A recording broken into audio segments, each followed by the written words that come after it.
Halo teman-teman, selamat datang kembali di channel kami, channel Dunia Fauna.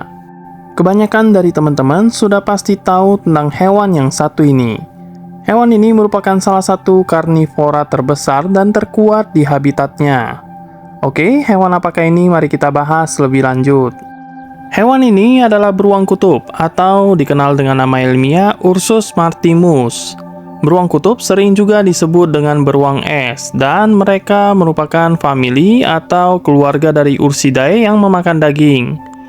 Beruang kutub juga termasuk spesies sirkumpolar yang terdapat di sekitar benua paling utara yang ada di bumi, yaitu benua Arktik, dan termasuk beruang yang paling karnivora di antara semua keluarga beruang lainnya. Beruang kutub juga kadang-kadang diklasifikasikan sebagai mamalia laut. Beruang kutub jantan bisa tumbuh hingga berat antara 400 hingga 600 kg dan kadang-kadang bisa mencapai lebih dari 800 kg dengan tinggi mencapai lebih dari 2,5 meter. Sedangkan beruang kutub betina hanya separuh dari beruang kutub jantan dengan berat antara 200 hingga 300 kg dan tinggi sekitar 2 meter. Beruang kutub juga memiliki indera penciuman yang sangat tajam dan mereka dapat mencium bau bangkai paus ataupun anjing laut dari jarak 20 mil jauhnya. Dengan bobot yang mencapai hampir 1 ton, tidak menghalangi beruang kutub untuk menjadi perenang yang handal karena mereka dapat berenang sejauh 100 km tanpa berhenti. Mereka juga menggunakan tungkai depannya untuk berenang dan tungkai belakangnya sebagai kemudi. Kelenjar minyak pada kulitnya dapat meminyaki bulunya dengan baik sehingga tahan air dan membuat tubuhnya tetap kering selama berenang. Makanan utama dari beruang kutub adalah ikan dan anjing laut. Mereka adalah hewan yang sabar ketika berburu. Biasanya beruang kutub akan menunggu mangsanya, yakni anjing laut, yang sedang menyelam selama berjam-jam hingga sang target melompat ke daratan dan kemudian akan langsung diterkam oleh beruang kutub. Kekuatan melumpuhkan mangsa berada pada cakar beruang yang tajam dan pukulan yang kuat dari kaki depannya. Seekor beruang kutub dewasa membutuhkan asumsi lemak sebesar 2 kg per hari untuk dapat bertahan hidup di suhu yang dingin. Dan diperkirakan seekor anjing laut seberat 55 kg dapat memenuhi cadangan makanan bagi beruang kutub untuk bertahan hidup selama 8 hari lamanya. Beruang kutub juga mempunyai sifat kanibal, di mana mereka juga akan memangsa sesama jenisnya sendiri dan juga akan memangsa anak-anaknya sendiri dalam kondisi kelaparan. Kanibalisme pada beruang kutub juga sudah merupakan hal yang biasa terjadi di alam. Karena beruang jantan berukuran 2 kali lebih besar dari betina dan secara umum lebih agresif dan sangat mudah untuk berubah menjadi kanibal ketika mereka lapar, maka para beruang betina di sisi lain cenderung menghindari untuk berkelahi dengan sang pejantan. Meskipun di dalam faktanya mereka menyusui anak-anaknya, dan bisa terbilang berarti mereka lebih kelaparan dibandingkan beruang jantan.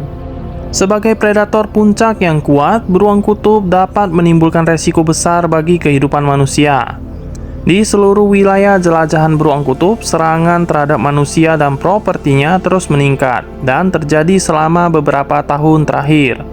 Faktanya, sudah lebih dari 20 serangan langsung beruang kutub terhadap manusia yang telah dilaporkan.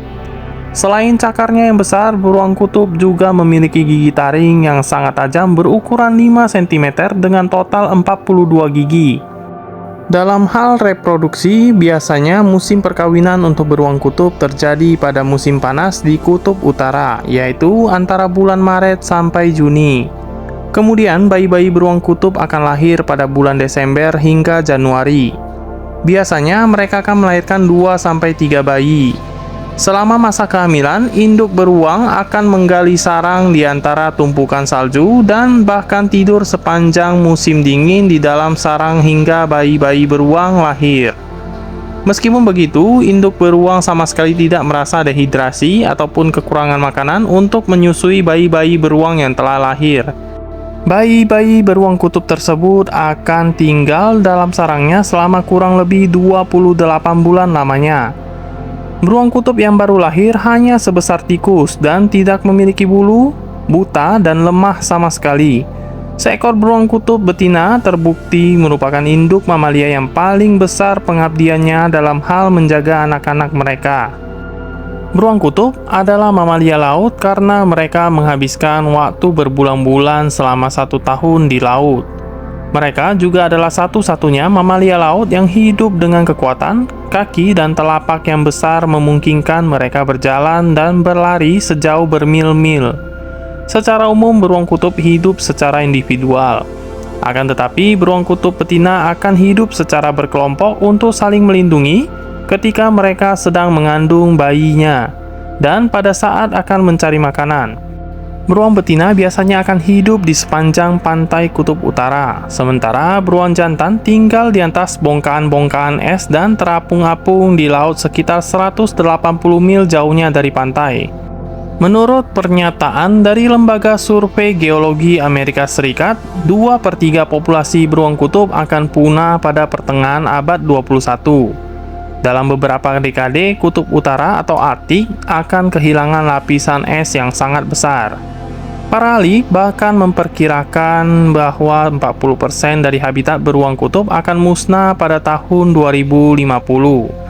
Oleh karena itu, pada akhir 1990, komunitas pengembangan kawasan masyarakat di Kanada mendirikan Polar Bear Konservasi. Pusat rehabilitasi non-profit ini dibuat khusus untuk melindungi beruang kutub. Pusat ini dibuka selama 365 hari tanpa libur kepada semua masyarakat yang peduli dengan populasi beruang kutub yang terancam punah, untuk mendapatkan pengetahuan, pembelajaran, serta pengalaman langsung merawat dari beruang kutub tersebut. Jadi, walaupun hewan ini tergolong berbahaya untuk manusia, tetapi tetap saja masyarakat sana tetap peduli terhadap kelestarian dari lingkungan alam sekitarnya. Oke, sekian dulu mungkin pembahasan tentang hewan yang satu ini. Terima kasih sudah menonton video ini. Semoga video ini bermanfaat bagi teman-teman sekalian. Jangan lupa support terus channel kami dengan like, komen, dan subscribe supaya kita bisa terus berbagi wawasan tentang dunia fauna. Well, see you on next video.